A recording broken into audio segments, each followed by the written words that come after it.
in collaborazione con Glam Vision e Ottima Trento.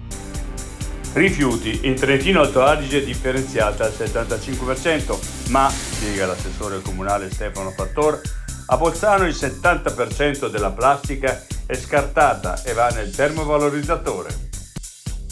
Alla Fiera del Vino di Düsseldorf lo stand del Trentino vuoto e quello dell'Alto Adige pieno. Si conferma la carenza di appeal, con poche eccezioni, del prodotto trentino.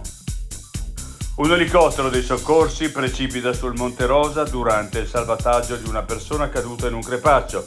Tragedia sfiorata e miracolati i soccorritori. In provincia di Belluno la popolazione diminuisce e invecchia, 13.000 abitanti in meno negli ultimi 12 anni, in aumento le malattie a trasmissione sessuale. Altra montagna. Michele Castelnuovo, guida escursionistica e giornalista. Lo sci è un'attività esclusiva. Le piste da sci escludono gli altri frequentatori delle montagne.